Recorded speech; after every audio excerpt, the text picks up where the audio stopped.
Hi hello ನಮಸ್ತೆ ಸ್ನೇಹಿತರೆ, ನಟಿ ರಶ್ಮಿಕಾ ಮಂದಣ್ಣ ಅವರಿಗೆ ಇವತ್ತು ಹುಟ್ಟುಹಬ್ಬದ ಸಂಭ್ರಮ. ಆ ಹಿನ್ನೆಲೆಯಲ್ಲಿ ಸದ್ಯ ರಶ್ಮಿಕಾ ಅವರು ಎಲ್ಲ ಕೆಲಸಗಳಿಂದ ಬ್ರೇಕ್ ಪಡೆದುಕೊಂಡಿದ್ದಾರೆ. ಅಲ್ಲದೆ ತಮ್ಮ ಹುಟ್ಟುಹಬ್ಬವನ್ನು ಈ ಬಾರಿ ಅವರು ದುಬೈನಲ್ಲಿ ಆಚರಿಸಿಕೊಳ್ಳಲು ತೀರ್ಮಾನಿಸಿದ್ದಾರೆ. ಈಗಾಗಲೇ ರಶ್ಮಿಕಾ ಮಂದಣ್ಣ ಅವರು ದುಬೈ ತಲುಪಿದ್ದಾರೆ.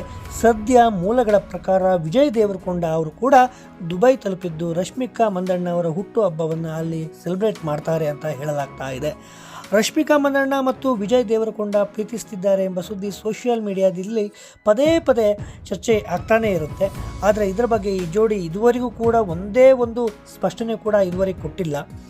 ಆದರೆ ಇವರಿಬ್ಬರು ಒಟ್ಟೊಟ್ಟಿಗೆ ಟ್ರಿಪ್ ಹೋಗ್ತಾರೆ ಎಂಬುದು ಹಲವು ಬಾರಿ ಸಾಬೀತಾಗಿದೆ. ಈ ಜೋಡಿ ಸೋಷಿಯಲ್ ಮೀಡಿಯಾದಲ್ಲಿ ಪೋಸ್ಟ್ ಮಾಡುವ ಫೋಟೋಗಳ ಮೂಲಕ ಹುಡುಕಿ ಇಬ್ಬರು ಒಂದೇ ಸ್ಥಳದಲ್ಲಿ ಇದ್ದಾರೆ ಎಂಬುದನ್ನು ಅಭಿಮಾನಿಗಳು ಸಾಕ್ಷಿ ಸಮೇತ ಕಂಡುಹಿಡಿತಾ ಇದ್ದಾರೆ. ಈಗಲೂ ಕೂಡ ಅದೇ ರೀತಿ ಆಗಿದೆ.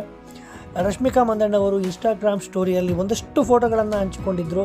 ಅದನ್ನು ನೋಡಿದ ಯಾರಿಗೇ ಆದರೂ ಕೂಡ ಅದು ದುಬೈಲಿ ಇರುವುದು ಅಂತ ಗೊತ್ತಾಗ್ತಾ ಇದೆ. ಅವರು ಹಂಚಿಕೊಂಡ ಫೋಟೋಗಳಲ್ಲಿ ಒಂದು ನವಿಲಿನ ಫೋಟೋ ಕೂಡ ಶೇರ್ ಆಗಿತ್ತು. ಇತ್ತ ವಿಜಯ್ ದೇವರಕೊಂಡ ಕೂಡ ತಮ್ಮ ಇನ್ಸ್ಟಾಗ್ರಾಮ್ ಸ್ಟೋರಿಯಲ್ಲಿ ಒಂದು ವಿಡಿಯೋವನ್ನು ಪೋಸ್ಟ್ ಮಾಡಿದರು. ಅದರಲ್ಲಿ ಅವರು ತಮ್ಮ ಹೊಸ ಸಿನಿಮಾ ಫ್ಯಾಮಿಲಿ ಸ್ಟಾರ್ ಬಗ್ಗೆ ಮಾತನಾಡಿದರು. ಆ ವಿಡಿಯೋದಲ್ಲಿ ವಿಜಯ್ ದೇವರಕೊಂಡ ಅವರ ಪಕ್ಕದಲ್ಲಿ ಒಂದು ನವಿಲು ಹಾದು ಹೋಗ್ತದೆ.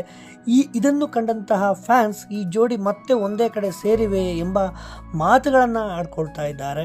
ಏಪ್ರಿಲ್ 5ರಂದು ಅಂದರೆ ಇವತ್ತು ದುಬೈನಲ್ಲಿ ರಶ್ಮಿಕಾ ಹುಟ್ಟುಹಬ್ಬವನ್ನು ಸೆಲೆಬ್ರೇಟ್ ಮಾಡೋದಕ್ಕಾಗಿಯೇ ವಿಜಯ್ ದೇವರಕೊಂಡ ಅವರು ಕೂಡ ದುಬೈಗೆ ಹೋಗಿದ್ದಾರೆ ಎಂಬ ಮಾತು ಕೇಳಿ ಬರ್ತಾ ಇದೆ.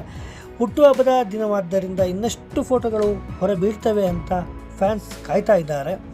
ರಶ್ಮಿಕಾ ಮಂದಣ್ಣ ಅವರ ಹುಟ್ಟುಹಬ್ಬವಿದ್ದರೆ ಇದೇ ದಿನ ವಿಜಯ್ ದೇವರಕೊಂಡ ಅವರ ಹೊಸ ಸಿನಿಮಾ ಫ್ಯಾಮಿಲಿ ಸ್ಟಾರ್ ಕೂಡ ರಿಲೀಸ್ ಆಗ್ತಾ ಇದೆ. ಈ ಬಗ್ಗೆ ಸಂದರ್ಶನವೊಂದರಲ್ಲಿ ರಶ್ಮಿಕಾ ಅವರ ಜನ್ಮದಿನದಂದೇ ನಿಮ್ಮ ಸಿನಿಮಾ ರಿಲೀಸ್ ಆಗ್ತಿದೆ ಎಂದು ವಿಜಯ್ ದೇವರಕೊಂಡಗೆ ಕೇಳಲಾಗಿತ್ತು. ಅದಕ್ಕೆ ನಾಚಿಕೆಯಿಂದಲೇ ಹೌದು ಎಂದು ಉತ್ತರಿಸಿದಂಥ ವಿಜಯ್ ಅವರು ಇದು ಕೇವಲ ಕಾಕತಾಳೀಯ ಅಂತ ಹೇಳಿದರು.